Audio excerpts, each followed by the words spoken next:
O que acontece quando o silêncio é quebrado e um nome poderoso volta aos holofotes? Hoje, o sigilo que escondia uma peça importante de um quebra-cabeça político foi derrubado. E quem está no centro dessa história é ninguém menos que Eduardo Bolsonaro. O ministro Alexandre de Moraes, do Supremo Tribunal Federal, tomou uma decisão que promete movimentar os bastidores de Brasília. Ele determinou o fim do sigilo sobre o pedido de inquérito feito pela Procuradoria-Geral da República contra o deputado federal licenciado Eduardo Bolsonaro. Segundo Moraes, não há justificativa legal ou institucional para manter esse pedido escondido da sociedade. O ministro Alexandre de Moraes, do Supremo Tribunal Federal, determinou o levantamento do sigilo do pedido de abertura de inquérito proposto pela PGR contra o deputado licenciado Eduardo Bolsonaro, do PL de São Paulo.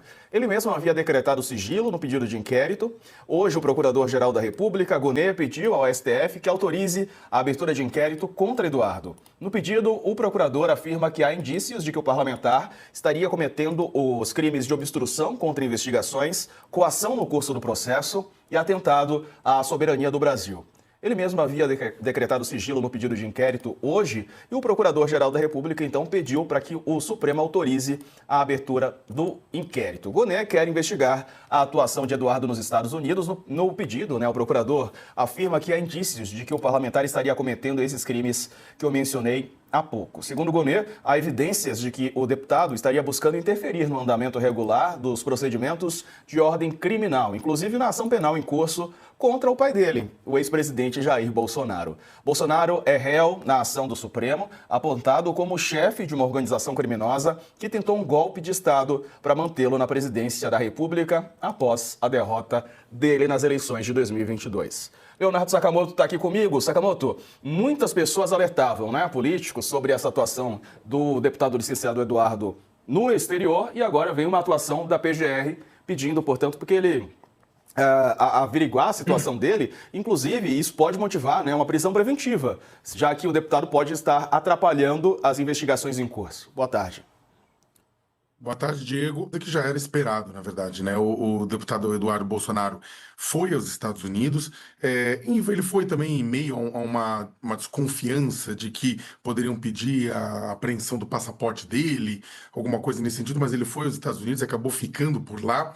Né? E desde então ele vem afirmando que está trabalhando junto ao governo norte-americano, junto ao Congresso norte-americano, para pressionar, né, por conta do andamento do processo contra o pai dele no Brasil, contra o ex-presidente Jair Bolsonaro.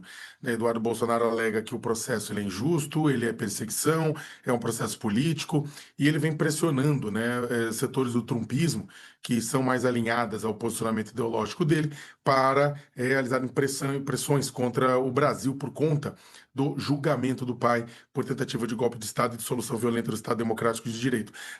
Ele, inclusive, meses atrás, ele houve, né, um dos frutos desse processo foi que a Comissão de Assuntos Judiciários da Câmara dos Deputados dos Estados Unidos, da Casa dos Representantes, aprovou um projeto que pode sancionar, inclusive, ele não é um projeto apenas para isso, mas claramente a inspiração foi o ministro Alexandre de Moraes, com o objetivo de sancionar o ministro Alexandre de Moraes por conta do julgamento, segundo ele, Alexandre de Moraes estaria violando direitos humanos, né, estaria perseguindo direitos civis e políticos, e aí esse projeto viria no sentido de sancionar.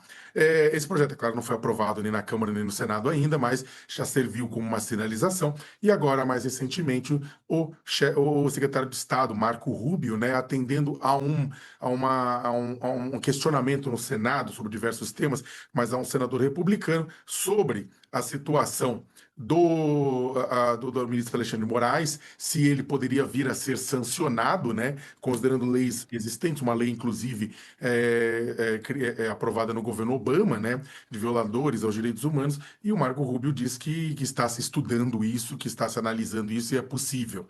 Né? Claramente a pergunta, né, desse representante da Flórida foi feita também por pressão de aliados, né, por iniciativa, né, por intermédio de aliados do ex-presidente Jair Bolsonaro.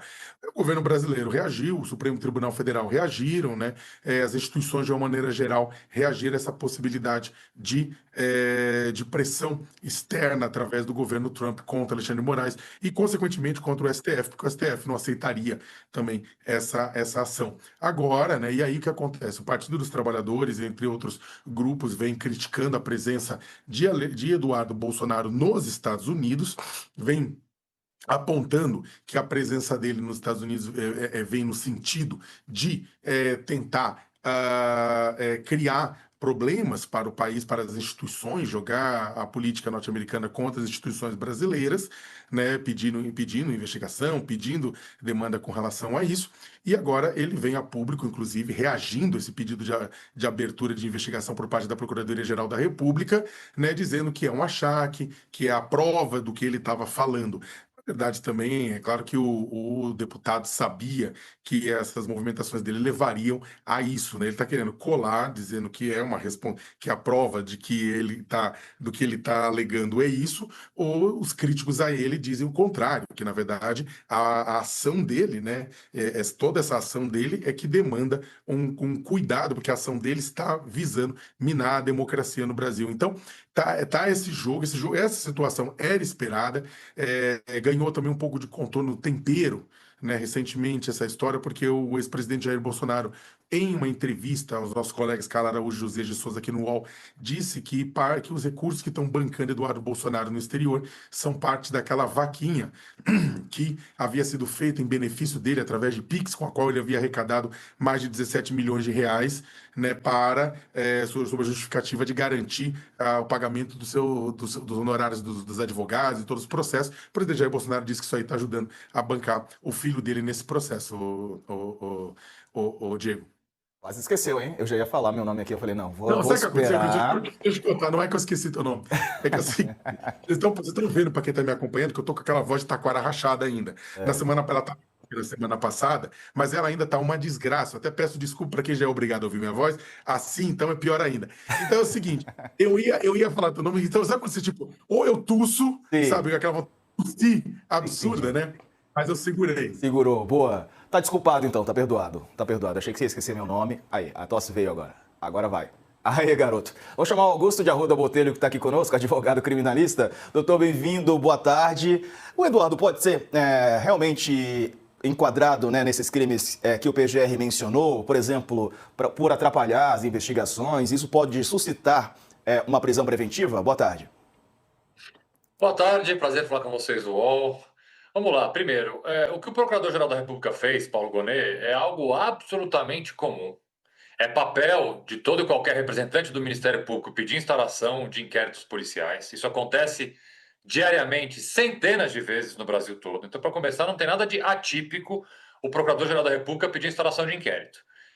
Tem base na Constituição, base no regimento do Supremo, porque ele encaminha este pedido de instauração de inquérito por prevenção, que a gente chama, ou seja, para aquele ministro relator que já está, de alguma forma, tocando processos ou investigações que tenham relação com esse fato, por isso que foi já distribuído diretamente para o ministro Alexandre de Moraes. E o Procurador-Geral da República faz, assim como fez a denúncia oferecida contra Bolsonaro, uma peça muito inteligente, muito cuidadosa, historia cronologicamente os fatos que levam à conclusão de que é necessária uma investigação, né? Relata por que e quando Eduardo Bolsonaro foi aos Estados Unidos, que tipo de manifestações que ele fez.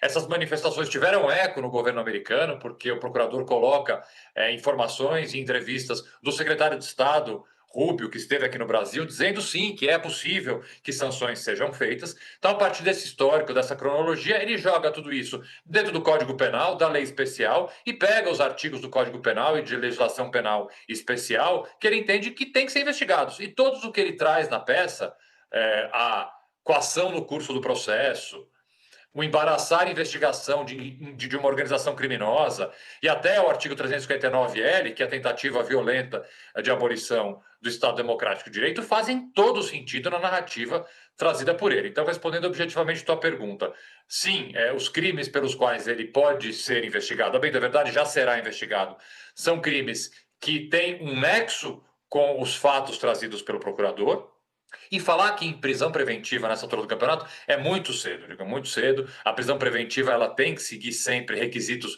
muito específicos da lei, tem que haver pedido das autoridades, não pode ser algo feito como uma antecipação de uma possível condenação lá para frente. Eu tenho muito cuidado para tratar de temas relacionados à prisão preventiva. Neste momento, eu não vejo qualquer sentido um pedido de prisão preventiva.